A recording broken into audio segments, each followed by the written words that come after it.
দিল্লির 10টি দর্শনীয় স্থানের মধ্যে প্রথমে রয়েছে লালকেল্লা। আর আপনি যদি এটা দেখেন সেটা হচ্ছে রাতের বেলা দেখবেন তো লাইট রয়েছে যেটা, সেটা হচ্ছে কি সুন্দর একটা ভিউ পাবেন। তো এছাড়া আপনি এখানে চাঁদনি চক এবং তার বৌদ্ধ মন্দির পাবেন।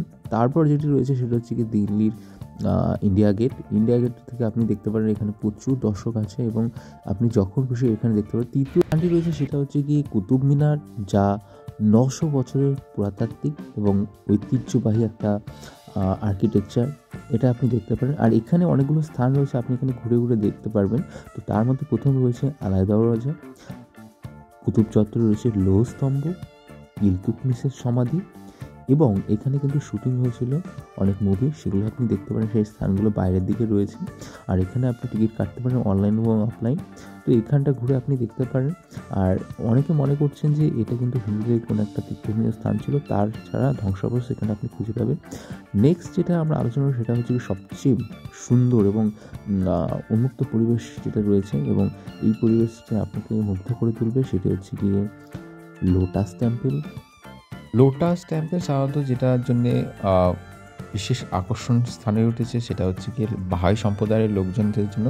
তো আপনারা যারা যাবেন দিল্লিতে, সোমবার বাদ দিয়ে যে কোনো দিন যাবেন, এবং সোমবারটা দিল্লিতে বিভিন্ন যে স্পটগুলো আছে টুরিস্ট স্পট সেটা বন্ধ থাকে। তো এখানে আপনি 5টা পর্যন্ত দেখতে পারবেন এবং এখানে ফ্রি অফ কস্টেই আপনি এটা প্রবেশ করতে পারবেন। তো আপনি ওই ভিতরে গিয়ে অনেকক্ষণ বসতে পারবেন এবং বাংলা, হিন্দি, বিভিন্ন যে ভাষাগুলো আছে, স্প্যানিশ, ইটালির, তো সেই ভাষায় কিন্তু তারা এই সম্পর্কে আলোচনা করে। তো এটা একটা আলাদা সম্প্রদায়, ধর্মীয় সম্প্রদায় বলা যেতে পারে। কিন্তু যে কোনো সম্প্রদায়ের মানুষ কিন্তু এখানে প্রবেশ করতে পারে, কোনো সমস্যা নেই। বিশেষ করে তো যেখানে আপনি টুরিস্ট প্লেস, বিশেষ করে যে দর্শনীয় স্থান, তার জন্য এটা যায়। আর যেটা বলবো, আপনি যখন ঘুরে দেখবেন এবং কিছুটা সময় এখানে স্পেন্ড করবেন, আপনার খুব ভালো লাগবে। যতগুলো দিল্লিতে স্থান আছে তার মধ্যে এটা হচ্ছে কি সবচেয়ে শান্ত প্লেস।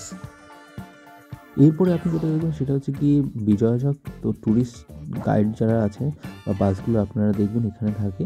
আর এখানে কিন্তু এই যে রয়েছে যে রাষ্ট্রপতি ভবন, সেখানে কিন্তু অ্যাটাক হয়েছে। এখন রাজঘাটে চলে এসেছি। তারপরে রয়েছে রাজঘাট। তারপরে হচ্ছে কি রাজঘাট যেটা রয়েছে সেখানে আপনি দেখবেন যে এখানে গান্ধীর সমাধি রয়েছে। তো সব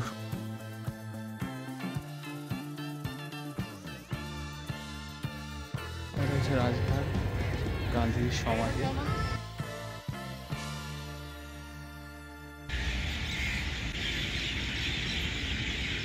এটা হচ্ছে রাজীব গান্ধীর সমাধিস্থল।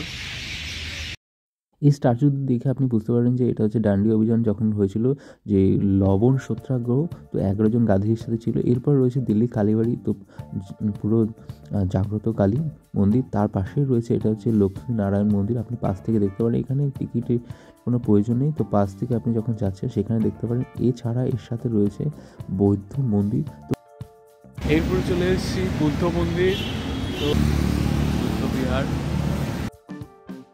বৌদ্ধ মন্দিরে রয়েছে লক্ষ্মীনারায়ণ মন্দির এবং যে দিল্লি কালী মন্দির রয়েছে তার পাশেই। আর আপনি এখানে গিয়ে প্রবেশ করতে পারেন। তো খুব শান্ত প্লেস বলা যেতে পারে। আর এখানে বৌদ্ধ ধর্মীয় যারা আছে, বুদ্ধের শিষ্য যারা রয়েছে, তারা এখানে বুদ্ধ ধর্মের কিন্তু উপাসনা করে থাকে। তো আপনি ভিতরে গিয়ে দেখতে পারবেন এখানে বেশি ভিড় নেই, এগুলো খুবই ফাঁকা জায়গা। তো আপনি এখানে স্পেন্ড করতেই পারেন টাইমটা। এখানে সুন্দর কিন্তু একটা স্ট্যাচু রয়েছে আর বুদ্ধের মূর্তি রয়েছে, আপনি দেখতে পারবেন ভিতরে। ভালো লাগবে এটা দেখতে। সামনে ভিডিও করছি। কাজ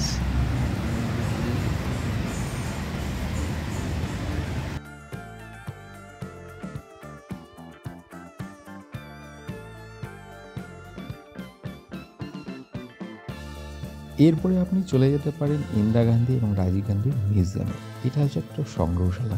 সেই সময় ইন্দিরা গান্ধী, রাজীব গান্ধী যেই সামগ্রীগুলি ব্যবহার করতো দৈনন্দিন জীবনে, যে অ্যাওয়ার্ড পেয়েছিলেন, যেই স্টোনগুলো বা সার্টিফিকেটগুলো, বিভিন্ন জিনিস তারা সংগ্রহ করে নিয়ে এসছে বিভিন্ন দেশের, সমস্ত কিছু এখানে পাবেন, ঠিক আছে?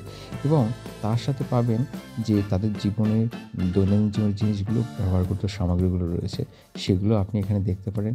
তো এখানে বিভিন্ন ছবিও আছে, সেটাও আপনি দেখতে পারেন। এবং এখানে মানে সংগ্রহশালার মধ্যে রয়েছে, দেখুন এই অ্যাওয়ার্ড রয়েছে, মেডেল রয়েছে, ফটোগুলো রয়েছে, এবং সোনিয়া গান্ধী যে বিবাহ হয়েছিল সেই ছবিগুলো সেখানে রয়েছে। এবং লাইব্রেরি রয়েছে, লাইব্রেরি বুকগুলো এবং কোথা থেকে সংগ্রহ করেছে সমস্ত তথ্য আপনি এখানে পেয়ে যাবেন।